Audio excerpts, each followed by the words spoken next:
You know, talking about the way in which people think once they lose God, you talk about materialism, and one of the biggest symptoms of materialism is socialism. Atheism, basically, socialism says all your problems can be solved by money. All I got to do is redistribute the money. Take your money, give it to the other guy, then everything will be fine. Why does it always come a cropper? It always comes a cropper because money is just a symbol of your work and your ambition and your desire and your charity. And when you take it away from people, you're taking away from them something of value. And when you give it to someone else, you're giving him essentially nothing. When Bernie Sanders was on Fox yesterday, and I admire Sanders for doing this. Bernie Sanders has now taken the lead in a lot of Democrat polls, and the Democrats are incredibly flustered by this. I mean, they're talking about how can we get at Bernie? It's really hard because they got at Bernie last time, and it only burnishes his image as an outsider for them to attack him, and yet they want to stop him. So, like I said, Sanders did one of these town halls, and I didn't like the town hall that much. I admired Sanders for going on Fox. It was a good move, a smart move. They packed the audience with Bernie supporters. So it was kind of like these, instead of having, Brett Baer and Martha McCallum just question him, it was like they were questioning him in an onslaught of boos and applause, which I just hate. It doesn't mean anything. When somebody applauds for you, that really doesn't mean that you've said anything true, but it sounds like you're getting all the support. And I was really struck by this one woman who stood up and asked a question. Let's see her name was Kathy Harrington. Listen to her question. Our question comes from Kathy Harrington. Kathy, what's your question for Senator Sanders? Hi, Senator Sanders. Welcome to the Lehigh Valley. So my question is, the definition of socialism is just a society agreeing to work together and combining their resources to make sure everyone is protected and taken care of. How can you challenge the idea that socialism is bad in the minds of the public? Now, I don't want to pick on this lady. She's just a lady, asking a question, and she's obviously a Bernie supporter.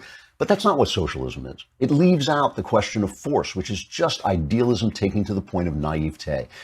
It's not that we all agree to work together. It's that you agree to work together and then you come and take my stuff.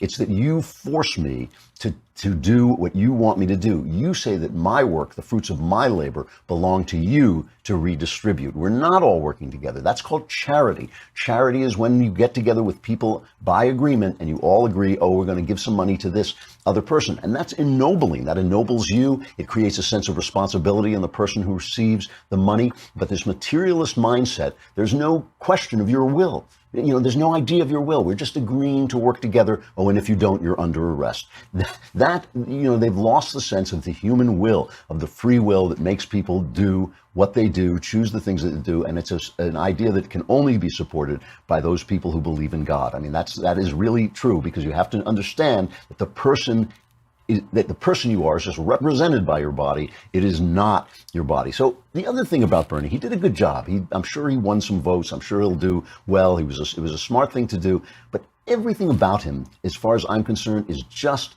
dishonest. I mean, every word that comes out of his mouth is he's avoiding things. He's hypocritical. At one point, Brett Baer asked him, about taxes. Why don't you, if you want to pay higher taxes, why don't you? Just cut 5. Your taxes do show that you're a millionaire. You did make $1 million in 2016, 2017. You're right, the 561 in 2018. But your marginal tax rate was 26% because of President Trump's tax cuts. So why not say, I'm leading this revolution. I'm not going to take those. Come on, we're doing. I paid the taxes that I owe. And by the way, why don't you get Donald Trump up here and ask him how much he pays in taxes? Yeah, we will.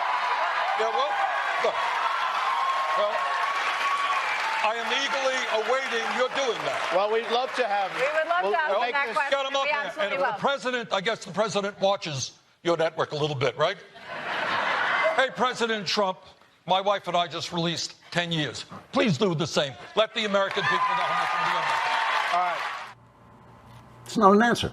That's not an answer. He was asked a question. Why did you take Donald Trump's tax cut when you've been vilifying it and saying it shouldn't be there in the first place. You can pay as much taxes as you want. He didn't answer the question. There's something just dishonest about him that really gets at me, because he's a true believer. I believe he believes that what he's saying, but he's never apologized for honeymooning in the Soviet Union that was a slave state. My friend Roger Simon writes a piece in PJ Media. He was there at almost the exact same time, like a year earlier, and he said people were begging him to help him get out, and Roger was also a socialist, and he said, oh, I made a mistake. He changed his mind. Why didn't Bernie? Instead, he took his shirt off and was dancing around singing, "This land is your land, this land is mine." There's just something dishonest about this guy. Now, I don't know how he's going to do on a debate stage with Donald Trump. They're both so out there that I'm not sure which one of them will come out on top. But they talk about how dishonest Trump is, but Trump is like a carny barker.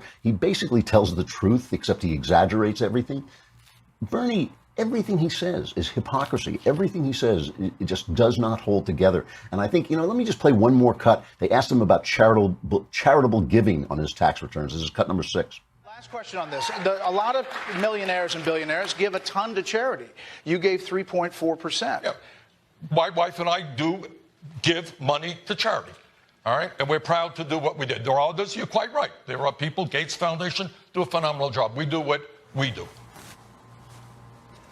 I mean, again, it's like it's taking away the power of charity, the power of free will. It's this materialism. It is what I saw represented by Notre Dame burning. It's what I saw being silenced by the press, nobody wanting to ask, why is this happening? Is this part of the continued desecration of churches? Why haven't you reported on the desecration of churches? Even if it's not part of that desecration, why haven't you reported it? Why are you silencing people now? I mean, it's really an interesting moment in our society when reporters who are supposed to expose things instead cover them up, like they cover up the malfeasance of our security forces during this FBI investigation, the Russia investigation into Donald Trump. It is an amazing thing when elites have turned against the people so much that they want to support this incredible power structure instead of do what they're there for, which is examine that power structure to its bones all the time. It is just amazing to me to watch the press basically abscond, disappear on its duties.